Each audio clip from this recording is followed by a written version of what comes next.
Welcome to our YouTube Live here at the European Spaceport. We're coming to you in English. Et en français, we'll be meeting the teams and discovering the satellite CSO-3 as it prepares for its ride on board an Ariane 6 rocket. Our spacecraft is right here, under the fairing on top of the launcher, waiting for its journey. I'm David Iranzo-Greus. And I'm Samuel Roget. In the next few hours, we will bring you live coverage of the operation right here from the launch base. I am Paul Arberet, here at the CNES Space Center in Toulouse in the CSO satellite control room. From this room, together with my team, I will conduct the first satellite operations. We are patiently waiting for the telemetry signal from the satellite at the separation from the launcher. See you later.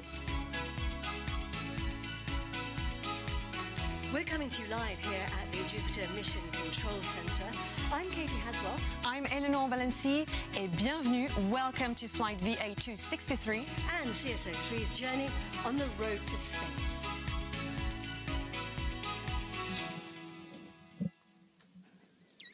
And it's a hot and humid day here at the European Spaceport in Amazonian French Guiana. Europe's newest rocket, Ariane 6, is on the pad for its first commercial launch on board a French military Earth observation satellite, CSO-3.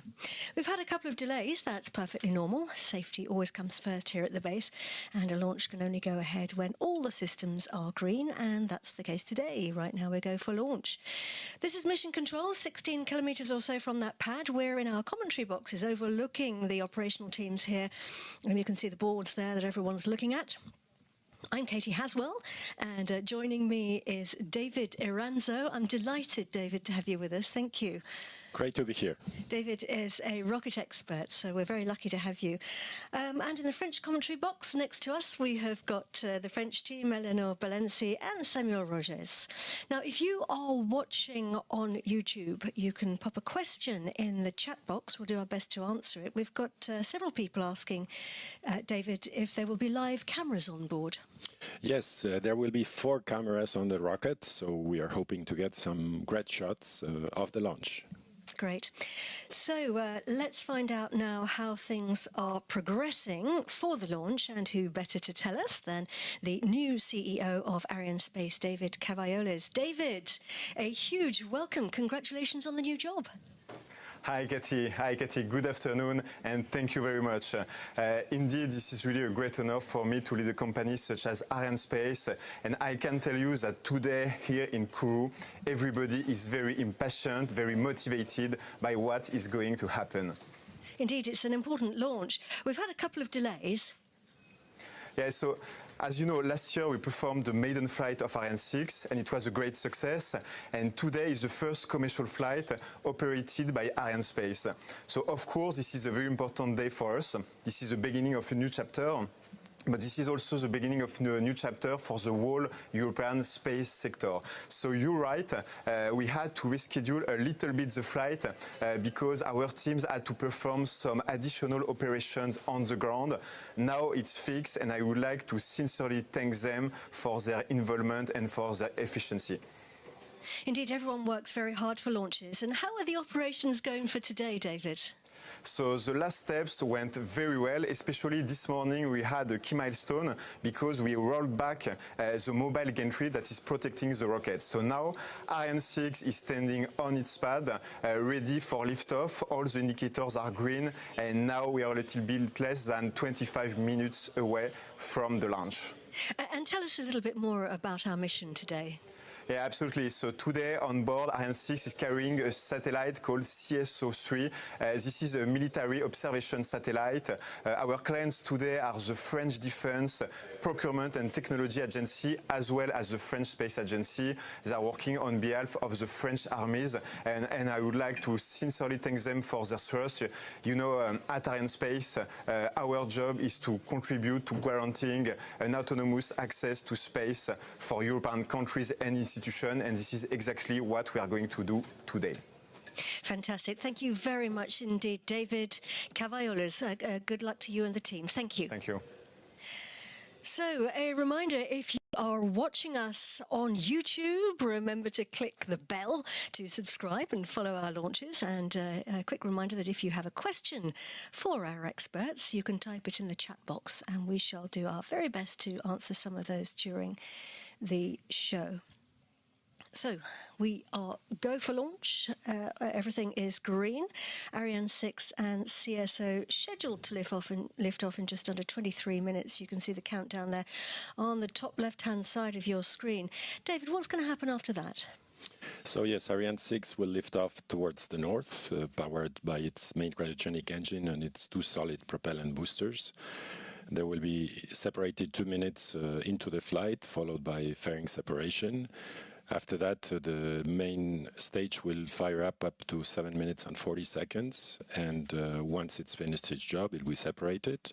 Will be followed by the Vinci upper stage engine, which will be ignited for the first time, and for 11 minutes, putting the launcher in an intermediate orbit.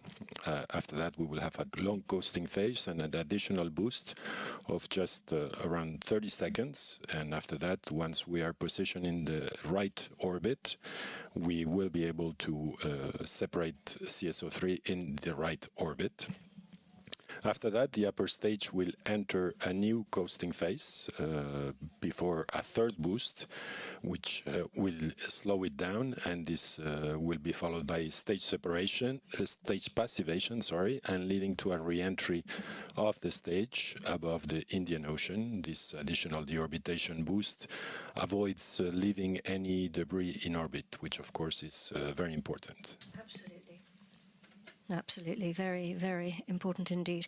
And of course, once CSO is released, it goes through its testing and commissioning phase. And the clue to what the CSO program does is in its name, Optical Space Component, very much a French program for observation and defence, built by a consortium led by Airbus Defence and Space, with Thales Alenia Space in charge of the optical instrument. So a very important program for the French armed forces and indeed for their partners.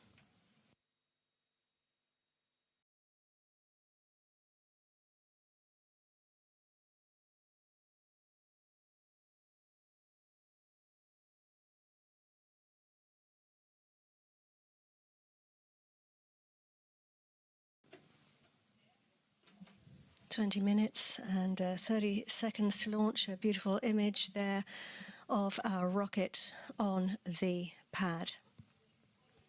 Ariane 6 for its second launch.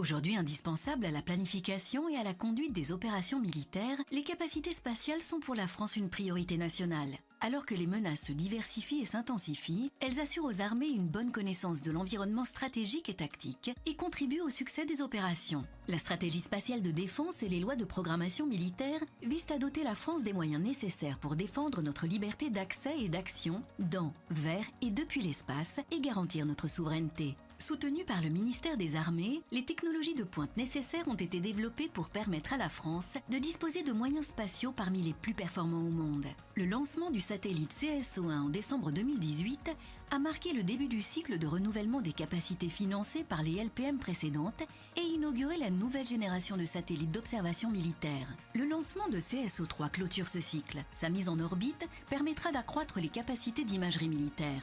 Les satellites CSO font partie du programme MUSIS, dont la maîtrise d'ouvrage est assurée par la DGA. Elle a délégué au CNES la réalisation des satellites et du segment de contrôle associé. Une fois CSO3 réceptionné en orbite, le système complet sera en service au sein des forces pour répondre aux besoins exprimés par l'état-major des armées. 6 ans après le lancement du premier satellite CSO, CSO3 vient compléter la constellation.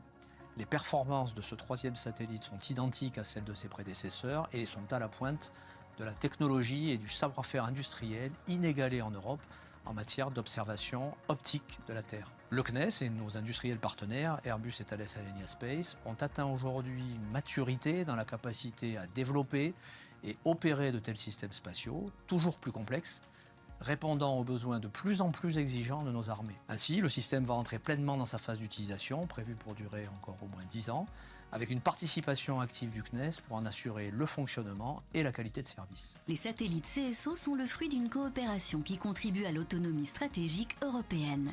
Les satellites CSO sont ce qu'il se fait de mieux en observation optique spatiale en Europe. Leurs caractéristiques inégalées permettent d'échanger de l'imagerie radar avec l'Allemagne et l'Italie et d'offrir ainsi aux opérationnels français le meilleur de ce qui se fait en Europe. D'autres pays participent à la coopération, permettant de construire l'Europe de la défense en offrant à tous ces pays le meilleur de ce qui se fait en optique visible et infrarouge spatiale. L'objectif des satellites est d'offrir aux forces les images nécessaires pour suivre et conduire les guerres d'aujourd'hui et anticiper les guerres de demain. Dans un monde marqué par l'incertitude, la résurgence de nouvelles menaces est caractérisée par le triptyque compétition, contestation, conflit. Les armées ont besoin plus que jamais d'un outil d'appréciation autonome de situation. La capacité militaire d'observation de la Terre contribue avec d'autres moyens à répondre à cet impératif. Elle est actuellement constituée de 2 satellites identiques CSO1 et CSO2, employés dans des missions complémentaires de reconnaissance et d'identification. Plus précisément, elle permet de détecter, de reconnaître, d'identifier et localiser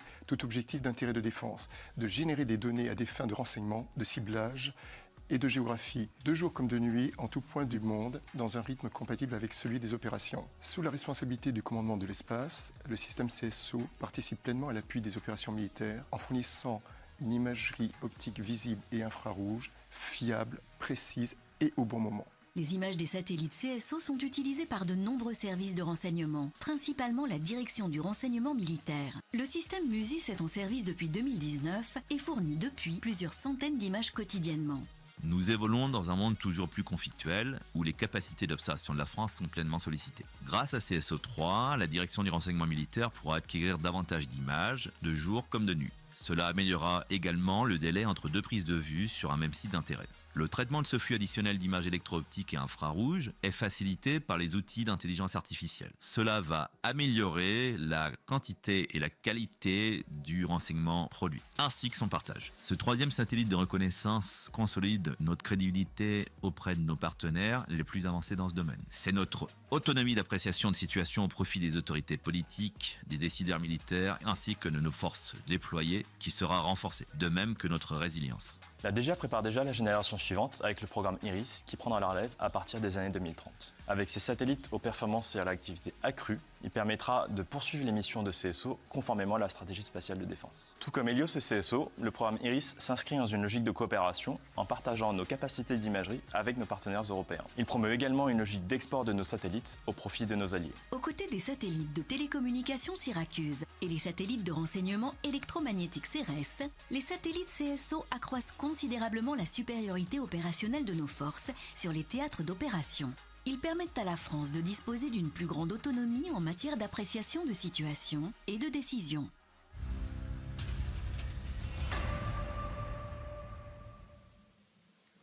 So, yes, a very, very important satellite up there inside Europe's newest rocket. Yes, it's the second time Ariane 6 will lift off from the new pad here at the Guayana Space Center, so it's an important launch for all of us. It really is.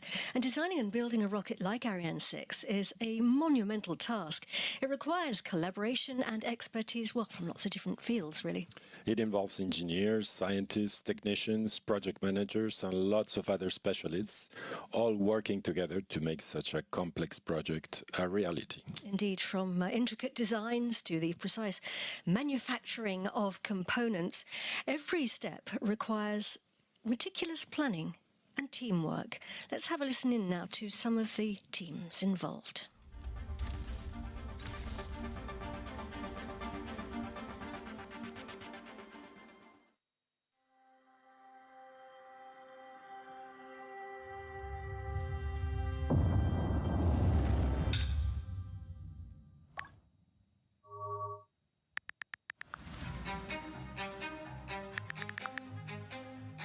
Imagining Ariane 6. Imagining a heavy lift launcher.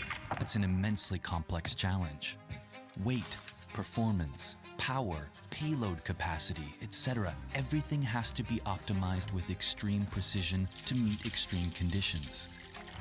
For instance, the use of liquid propellants at super low temperatures. Or the thinness of the center core's aluminum casting. Less than a centimeter thick, it must be able to withstand the rigors of spaceflight. Ariane 6 is a symbol of robustness and reliability, with over 600 companies including more than 300 SMEs involved in its design and production. It's a truly European endeavor. Behind this cooperative effort lies a huge challenge, coordinating all the expertise, managing the huge range of partners and manufacturers so that every stakeholder can contribute their unique know-how to the project. That's what European space engineering is all about. This rocket takes shape all across Europe. The launcher's propulsion systems are built in Vernon, France. Les Mureaux provides the main stage. The high-temperature protective structures and booster propulsion systems are designed and made in Bordeaux. The fairing is integrated at Europe's spaceport in Kourou, French Guiana, and the upper stage is manufactured in Bremen, Germany. Each partner plays their role in making Ariane 6 a uniquely capable, perfectly optimized, high-performance, heavy-lift launcher. All the components then arrive at Europe's spaceport in French Guiana. This is where the launcher undergoes final assembly. Every millimeter matters, and this process is carried out with absolute precision. Ariane 6 stands ready on the launch pad, ready to write a new chapter in European space.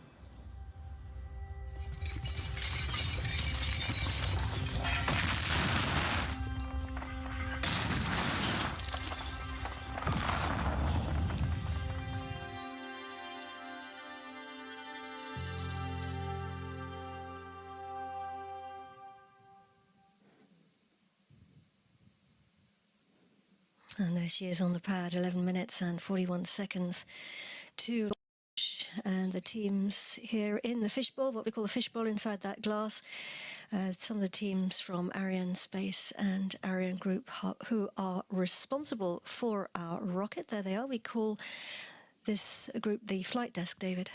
Yes, here we have the CEO and CTO of Arianespace. We also have Ralf Stucker, who is precisely the head of launcher exploitation at Ariane Group, so in charge of delivering and building the launcher here in French Guiana. Yep, very important job. Boards are green there. You can see them on the panels. We have a number of control rooms on the job today, some in Europe.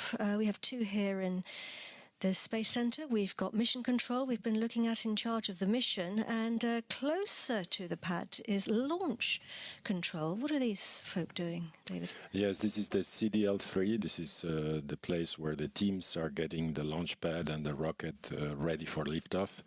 These are the operations team. They are sending the various commands to turn the launcher avionics on, to fill the propellant tanks, to pressurize the tanks, and to do all the necessary checks to confirm that the launcher is ready for launch.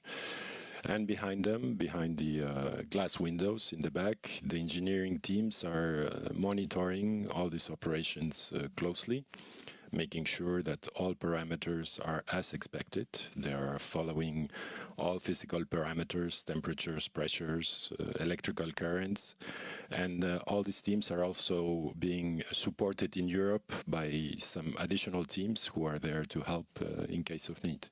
The more the merrier. Always good to have lots of people on the job. We had the final weather check about 10 seconds ago at T-10. The weather board is green, so that's good news. Obviously, weather conditions must be right for a launch to go ahead. And we are, of course, in the Amazon rainforest, on the edge of the Amazon rainforest here on the coast of French Guiana. So it obviously does rain a lot, but rain isn't a problem, although there are other things we need to monitor, aren't there?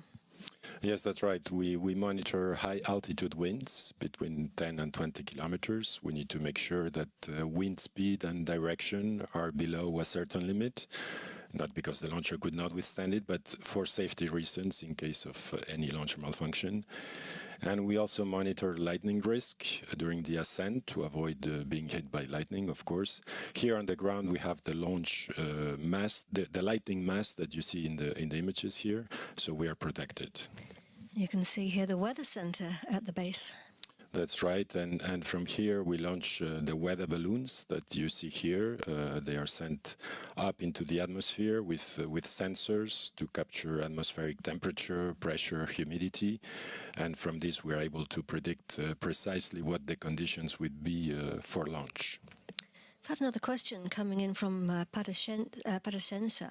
What's the difference between the Ariane 6.2 and 6.4 version?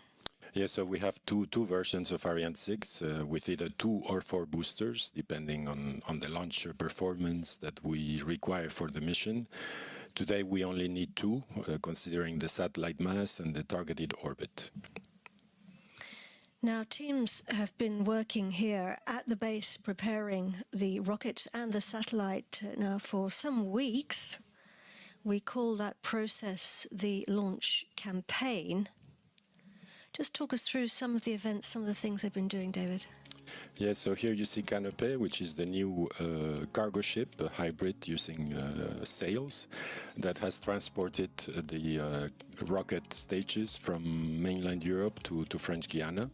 They arrived here end of November, and they were then transported by road to the horizontal assembly building that you see here in this building. The main stage and the upper stage are mated together.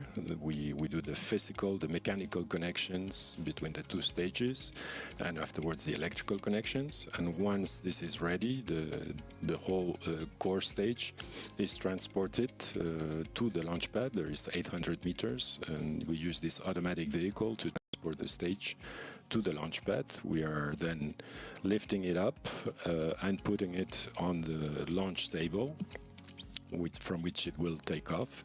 The boosters are added to the launcher to complete the assembly of the launcher. On the satellite side, CSO-3 arrived by plane to French Guiana. It was mid-January. It was then transported to the satellite preparation facilities, where it was checked, it was fueled.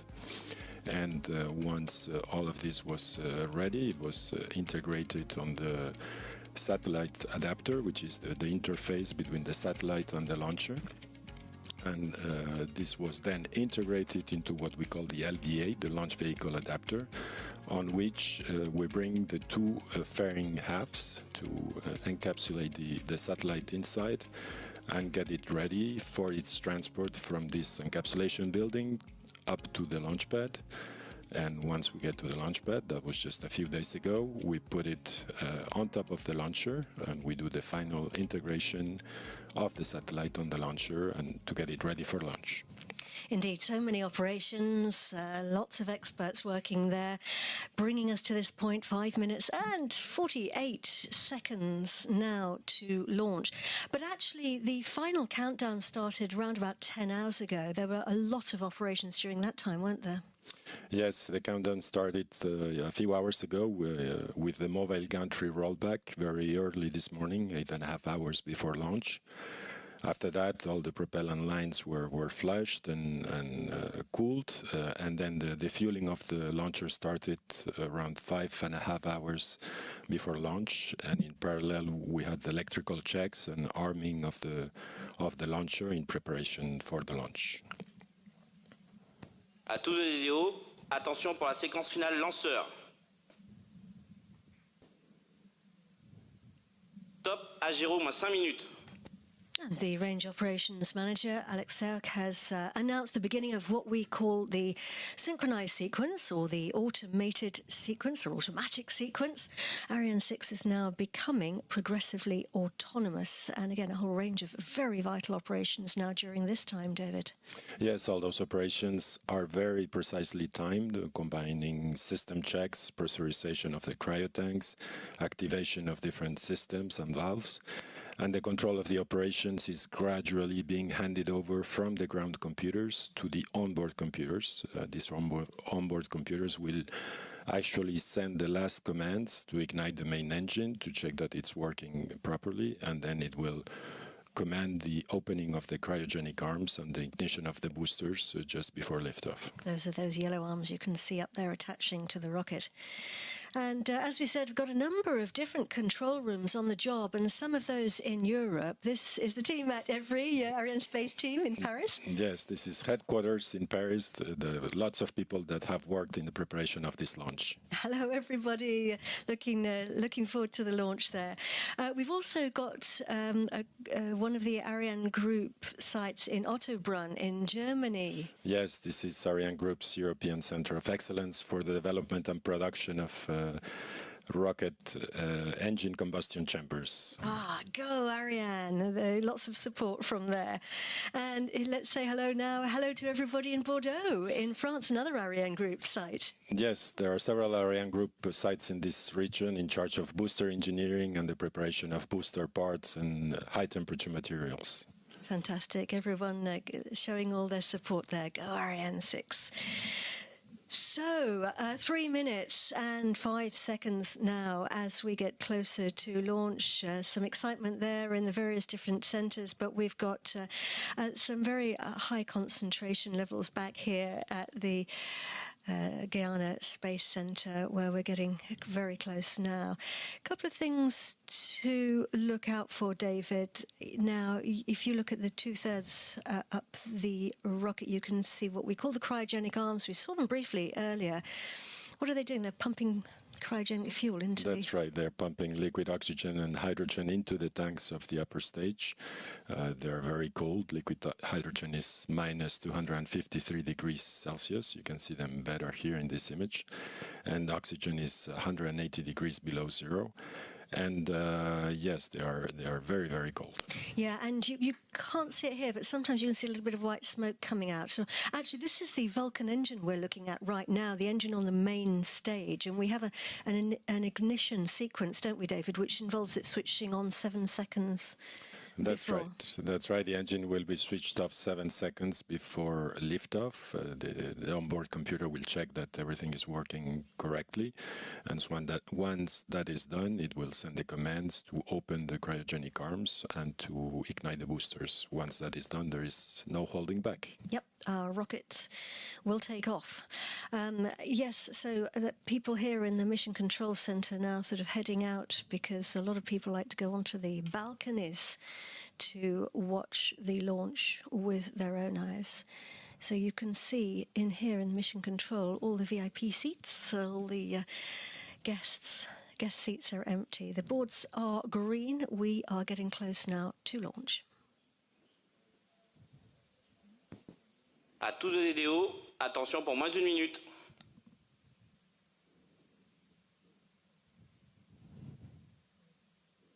Top à 0 moins 1 minute. We are 1 minute to launch. Best wishes now to all the teams who have been working so hard for today. Good luck, everyone. Bon voyage, CSO3 on Ariane 6.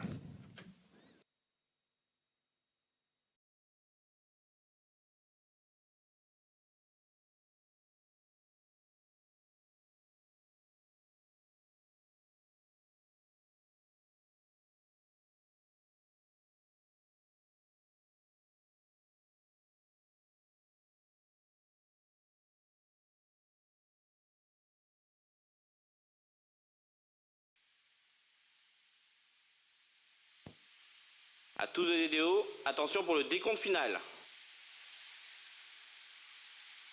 10, 9, 8, 7, 6, 5, 4, 3, 2, 1. Allumage de ESR et décollage.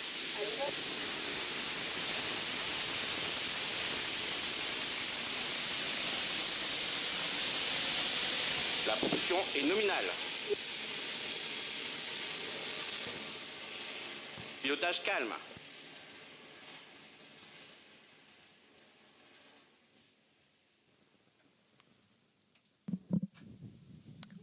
We have lifted off. Ariane 6 and CSO3 have started their Propulsion journey. nominale. He's telling us that the propulsion is normal. We are looking here at our cameras, onboard cameras. Tous les paramètres à bord sont nominaux. He's telling us that everything is going normally. I believe, David, we're looking down here at one of the boosters. Yes, that's right. These are the onboard cameras. We have a cloudy day today, so you can see the rocket going through the clouds. Indeed. We've already broken the sound barrier. Pilotage calme, trajectoire nominale, paramètres à bord nominaux. He's telling us that everything's going according to plan. David, we can hear our rocket coming over the Jupiter Mission Control Center, about 16 kilometers from that pad. It takes time for the noise to get to us, the rumble, as it's sometimes known in the jungle. That's right, and we can feel now the vibrations of the boosters coming up to us 15 kilometers away. Indeed, and it's those boosters which are doing all the work, even though we have switched on the engine on the Vulcan engine on the main stage. The boosters, well, their job is to literally boost us away from our planet's gravity. That's right. It's the boosters are providing more than 85% of the more than 800 tons that we need to take off, and these boosters will burn its 2 times 142 tons of propellant during a bit more than 2 minutes. And after that, we will have lost about 70% of the mass that we had at the time of liftoff. That's the name of the game. The lighter we are, of course, the faster we go. Those boosters scheduled to detach in a matter of seconds. Seeing our images here on the live cameras. Séparation des ESR. Just a few seconds after the event, but we have confirmation that those have actually separated. As I said, the images are coming to us for technical reasons, just with a very slight delay. And he's telling us that the propulsion is nominal. And there we go. That's what it looks like in space. Those boosters falling away. The trajectory on the right-hand side of our screen. Everything's normal. The green line is the planned trajectory. The cross, indeed, is our actual position of our rocket. Our speed and altitude. David?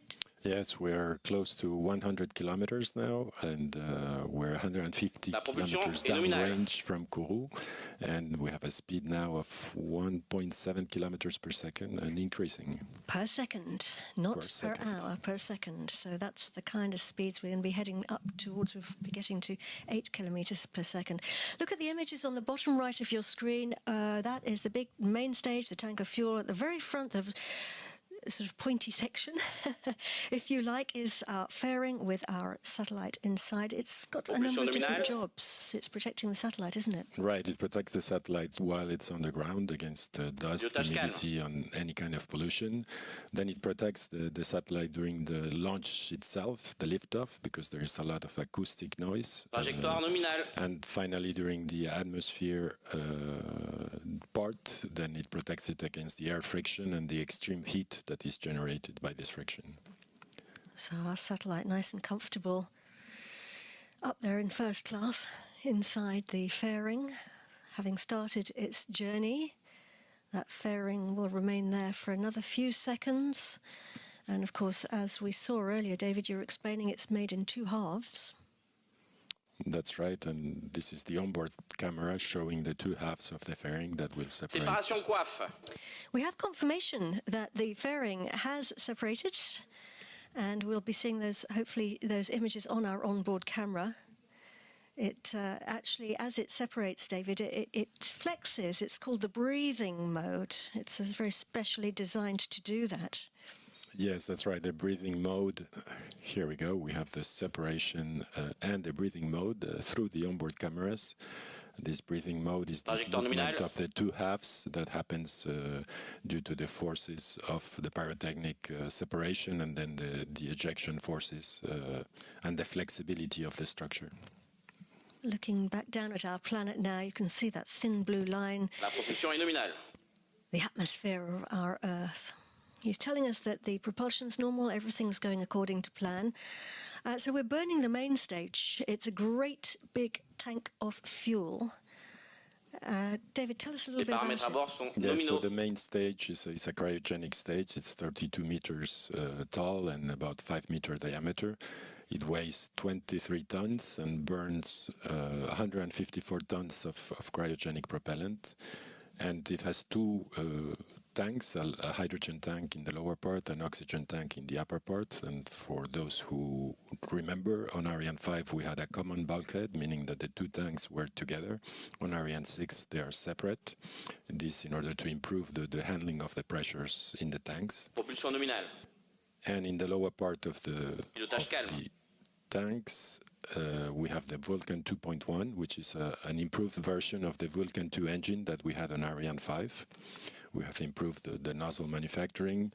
We have gas bord sont nominaux. generators which are made using additive manufacturing, and we have also added a thermal protection around the nozzle in order to protect it from the heat coming from the boosters. And this will burn for over 7 minutes, increasing speed and altitude. Separating each section of the rocket looks simple, but of course a lot is actually happening up there, and we're getting closer now to the next main event, which will be cut off of that main engine. Yes, that's right. It's the guidance algorithm that's on the onboard computer that will detect that we have reached the right orbit for separation, and then it will send the shutdown command to the Vulcan engine. After that, we will have a pyrotechnic separation between the two stages and a set of springs that will push away the two stages. And we should be able to see it on the onboard cameras.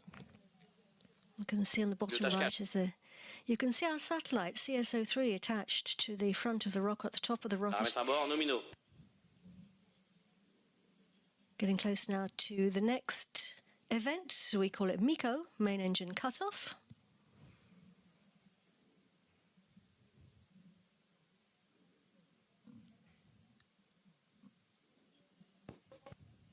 Extinction Vulcain. And we have confirmation that the engine has switched off.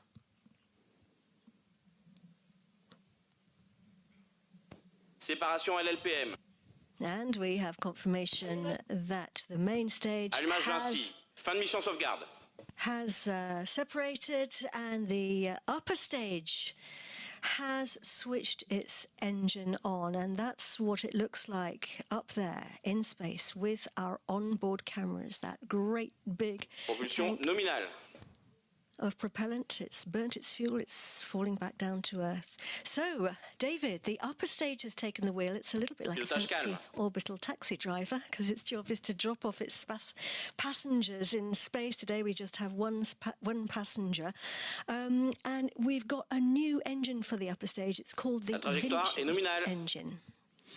Yes, the Vinci engine is one of the big innovations of Ariane 6. It provides the mission flexibility. It is designed to switch on and off up to 4 times, allowing to take different passengers to different orbits.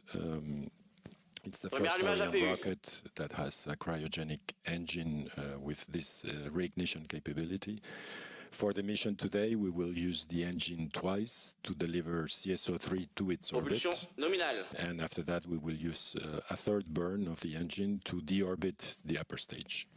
And we had the range operations manager just back there announce that we've switched on something called the APU, the Auxiliary Propulsion Unit. It's a new device that we've got on the upper stage. It performs a number of critical functions to enhance the versatility of Ariane 6. Everything's going normally. We'll talk a bit more about that, David, later in the programme, so do stay tuned.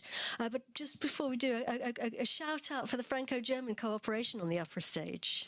Yes, the upper stage, which is designed and built by Ariane Group in Bremen, in Germany, with an engine designed in Vernon, in France. And the whole thing was tested during the development of the launcher in a test bench designed by the German Space Agency. And we picked up the signal in Bermuda. So once we release CSO3, the French Space Agency will take on their satellite.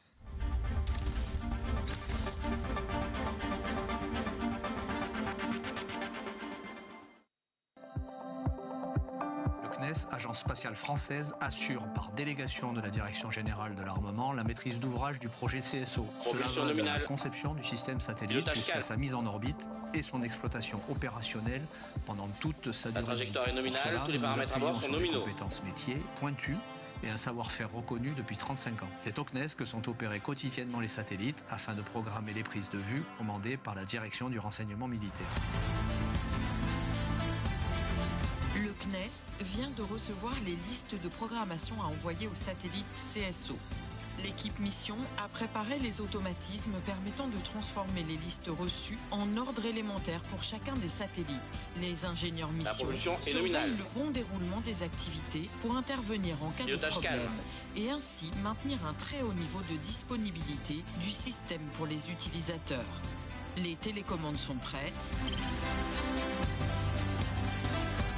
Pendant ce temps, l'équipe bord veille au grain. Son rôle, assurer la bonne santé des satellites. Elle réalise des activités permettant d'anticiper les problèmes sur les satellites afin de garantir leur fonctionnement et une disponibilité maximale pour les utilisateurs. En cas d'anomalie, elle mène les investigations pour identifier la cause et réaliser les opérations de remise en condition opérationnelle du satellite.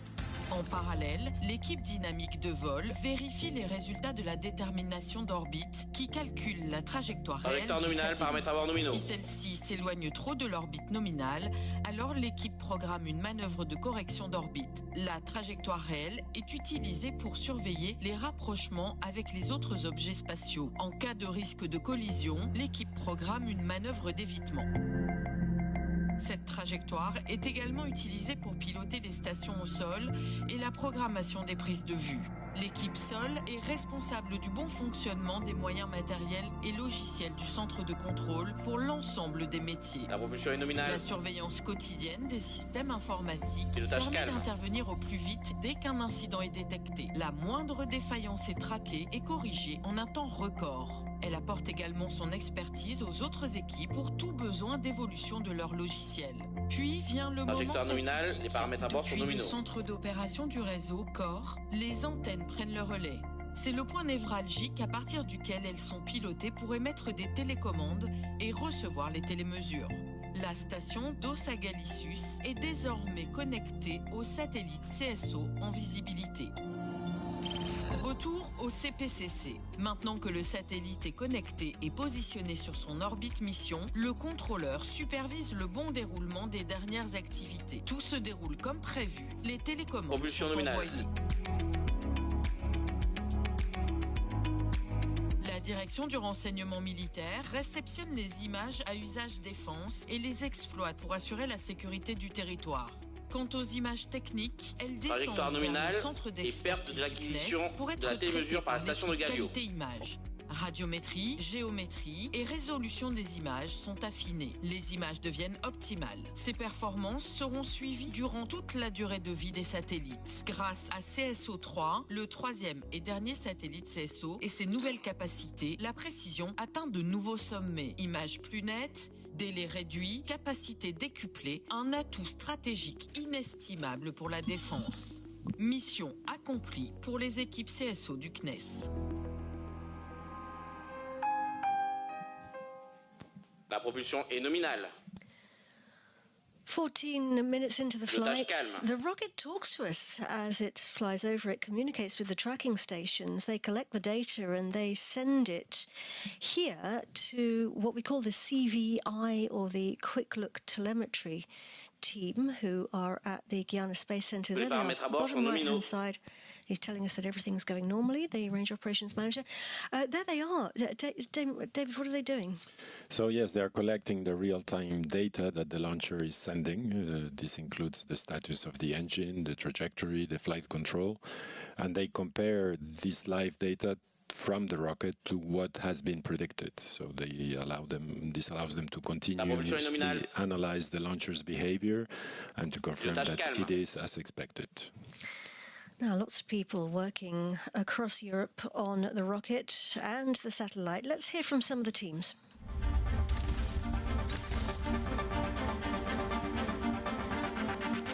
Trajectoire nominale, paramètres à bord nominaux. Moi, je suis le Launch Campaign Operation Manager, donc le chef des opérations de lancement sur la campagne VA263. Fred est mon député sur cette campagne, mais ça n'a pas toujours été le cas. Sur le premier vol Ariane 6, qui était le vol inaugural, qu'on appelait aussi FM1, j'étais Elcom sur la campagne et Nicolas était mon député. Ce qu'il faut voir, c'est qu'on va échanger nos fonctions pendant tout le début de la phase IOC, l'Intermediate Operational Capability, de manière à ce que chaque fois l'un soit en titre et l'autre soit en député, et fasse en sorte qu'on profite de la campagne en cours pour déjà préparer le coup d'après et déjà préparer les optimisations et les réductions du cycle opérationnel de campagne en campagne. Voilà, donc c'est ça l'enjeu de cette phase un peu particulière qui est le début de la phase d'exploitation. L'idée en fait d'être deux aussi sur CNES, c'est des formes de continuité. Trajectoire conforme à l'attendu par du pilotage, nominaux. aussi dans l'amélioration de nos process de pilotage, de notre organisation, mais aussi de notre montée en compétences et en maturité technique. Donc on a besoin aussi de ça, de cette continuité sur chaque vol, parce que le système en fait il est jeune aujourd'hui, donc on est en train de le faire grandir et il est évolutif et on a besoin d'être à deux pour assurer cette continuité de manière efficace et de manière dynamique. Mon métier de directeur de mission satellite consiste à vérifier au préalable que le satellite est compatible du lanceur, donc des environnements de la télémesure à la par fois la station de mécaniques, Gatineau. électroniques, électromagnétiques, environnementaux, acoustiques, un large panel de métiers et de technicité pour valider la bonne interface et compatibilité du satellite avec le lanceur. Ici en Guyane, mon rôle de directeur de mission satellite consiste avec Arianespace à piloter la campagne de lancement du satellite jusqu'à la chronologie finale et la mise à poste par le lanceur. Je travaille sur le projet depuis 2006. J'ai commencé par le pilotage des satellites. Ensuite, je me suis occupée de qualité image. J'ai bifurqué vers le suivi de l'instrument, donc de la charge utile fabriquée par Thales à l'Arianespace. Et depuis 2021, je suis responsable de l'ensemble du programme pour Airbus. Sur un projet de cette envergure, des centaines de personnes ont contribué de la phase de conception à la phase de développement puis de fabrication et finalement de tests, et tout ça dans nos locaux à Toulouse. Le développement de l'instrument et de ses équipements a été réalisé par des équipes Thales Arianespace très expérimentées. Pour beaucoup, elles ont déjà travaillé sur Helios 1, Helios 2, Pléiade. Toutes les activités sont réalisées sur les sites de Thales Arianespace de Cannes, Toulouse, Aix-en-Provence pour Thales CESO. Nous avons actuellement une équipe qui est présente sur le site du CNES à Toulouse pour participer à la mise à poste et aller jusqu'à aux premières prises de vue visibles et infrarouges de notre instrument. Pour Arianespace, je suis responsable production des adaptateurs. C'est une pièce mécanique qui sert d'interface entre le satellite et le lanceur. Mon travail consiste aussi à apporter une expertise technique lors des opérations d'intégration du satellite sur l'adaptateur et sur le lanceur, et ce, dans le but de garantir la bonne intégration du satellite sur le lanceur, son aptitude de vol, jusqu'à sa séparation. Ce qui est passionnant dans mon métier, c'est que je joue en fait le rôle d'adaptateur entre le monde du lanceur Ariane Group et le monde du satellite avec notre client CNES et le constructeur du satellite Airbus. Avec mes collègues d'Arianespace, notre travail est de faire rencontrer ces deux mondes pour garantir le succès de la mission. Oh, incredible. David, they're your colleagues. It must It's colleagues and customers both working hand in hand to make this a success. Indeed, I think everyone can feel very proud. Right, coming up to the next major event, that will be the switching off of the Vinci engine. That's what it looks like. It's burning at the moment and has about 5 seconds left on the burn. Première extinction Vinci. And we have confirmation there that the engine has indeed switched off. So, the first major step now in reaching the desired orbit. We're coasting effectively now, David, without the engine. Why did we switch it off now? Yes, well, it's a bit like a roller coaster. We have picked up speed. You can see on the curve that we have decreased a bit the altitude, and we have been picking up speed also because the Ariane 6 has been pushing us for over 20 minutes now. And we are at the bottom, and we will be climbing up using the speed that we have. In physical terms, we will be transforming the kinetic energy that the launcher has been giving us into potential energy, climbing higher. We've got a question coming in on YouTube. Paul Graves is asking, was the air conditioning inside the fairing to keep the payload healthy? Yes, the answer is yes, of course, while the satellite is sitting on the ground under the fairing, because we have heat and humidity here in French Guiana, we have constantly providing air conditioning to the satellite to keep it at the temperature that they require. We're flying around at the moment on what we call an elliptical orbit. It's the shape of an oval. Imagine the Earth at one end of the oval, and our spacecraft, our rocket is effectively slingshotting close to Earth and then far away from Earth in its orbit. Yes, that's right. At its closest point, what we call the perigee, the rocket is about 330 kilometers. That's where we are now. And at the farthest point, it's just over 750 kilometers. And it takes about 37 minutes to climb to this highest point. And once we get there, we will switch on the engine again to reach the targeted orbit. He's telling us that the propulsion's normal, everything's going normally according to plan. Another question from Ariane, who has asked, why are there so many armed forces for this launch?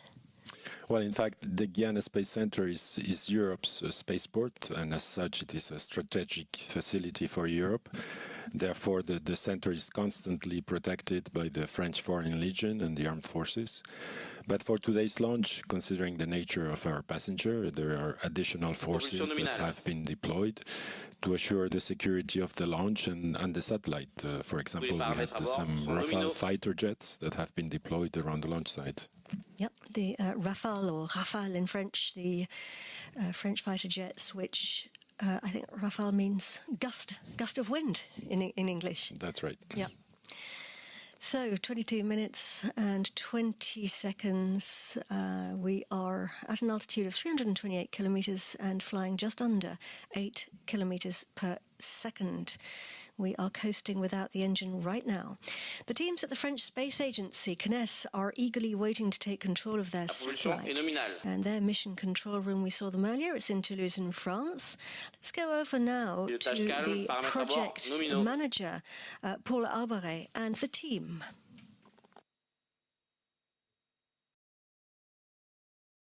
Bonjour à tous, beaucoup d'émotions ici et aussi de concentration en salle de contrôle principale que vous découvrez derrière moi, où se trouvent réunis les experts. Good afternoon, everyone. We're all very focused here in the main control room that you can discover behind me, where our experts are together. They have designed the CSO system, so we have experts from the CNES, from Airbus, from Thales Arianespace, and for several weeks they are going to steer the operations, ensure that all of the equipment is working properly in order to carry out this mission.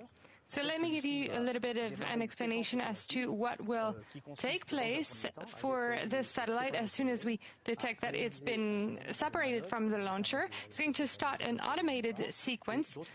First of all, it's going to deploy its solar panels. It's going to carry out several maneuvers so that its solar panels are headed towards the sun and that its antennas are headed towards the ground, to keep in touch with experts here in Toulouse. So I've asked Jean-René and Camille Souchet to join me so that they can tell you a little bit more about their job. Jean-Renaud, you're an expert. You're an avionics and onboarded electronics architect. So you are going to follow all of the equipment and ensure that it's all working properly. And if it's not, you will come up with a diagnostic so that we can react accordingly. Once the satellite is in orbit, what do you exactly do to be able to react? We have many resources on board the satellite, as well as in the room with all of our experts, so whether they're CNES, Airbus, or TAS. And if we see that something went amiss, we are going to carry out a diagnosis in order to carry out to find out a backup system, so we can also change the equipment if needed, because our satellite has a lot of redundant equipment, so we can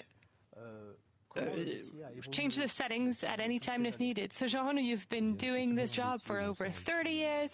You've done more than 10 launches. So how has your job evolved over the years? So it's always a very instructive job. Each launch teaches us a lot because there's never two same launches. There's a wide diversity of context, equipment. We meet very different people also during launch campaigns, and it's always very informative, and I like sharing this with my colleagues, my counterparts in other companies in the industry. We are a big team, and we work together hand in hand. And now I turn to you, Camille. don't have quite as much experience as Jean-Renaud, but still quite a wealth of experience. You are a command control architect, so what is that? So a command control architect is the person launching the activities on board. They're in touch with the engineers, onboard engineers in the next building. We send the measures from the satellite. I get the authorizations from different experts, and I ensure that they stay aware of the operations and how they're running on the satellite. So can you explain how you ensure that you always get these operations right? So there's a procedure for each activity. Everything is validated and tested on a simulator. We also have several rehearsals. We simulate breakdowns, so we are prepared to react to any situation. So before becoming a member of the CSO team, you were working on the SWAT civil system. It's the first time you work for a defense system. Is it very different in the way you work? There are many more similarities than differences. Each satellite is different, but the operations and the way things are run are similar, so I knew how this worked, and I also got a lot of help from my colleagues who shared their knowledge with me. Well, thank you both. I'm going to let you go back downstairs Wonderful to your to hear control from room. the teams And we there at are the Mission all Control eagerly Centre awaiting in Toulouse. Really interesting to hear what they do, and we are wishing you all the very, very best now as you get closer to taking on your new satellite. So we are coasting without the engine. We are going to take a break now for about 20 minutes, and we'll see you back here at 17:15 p.m. Universal Time. That is 18:15 in Paris, and we're going to leave you with a short film about Lego, because you may have noticed that David and I have a Lego model of Ariane 6 in our studio. Basically, Lego have a website. It's called Lego Ideas, and it's for people who have ideas for new Lego sets. And somebody's come up with an idea for a Lego set for Ariane 6. And if we get enough votes, it'll get turned into a real set. How many votes have we got so far, David? Yes, right now we're about 6,200 votes, and we need to get to 10,000. So make sure you go and vote to make Ariane 6 Lego a reality. Yeah, absolutely. Go on the Lego Ideas website. We will also have a QR code at the end. We're going to show you a little film, and there will be a QR code at the end that you can scan. So get your camera ready. And don't worry if you miss it, because we're going to put the film on again at the end after the break. So, yeah, let's get going. Let's get voting. This, of course, is a prototype, and I have to admit that we have already had separation of the boosters, because one of them did fall off earlier when we were rehearsing, but we've managed to put them back together again. So it's a prototype, and it will look a bit different. But watch out now for the film, Lego Ideas. Please get voting.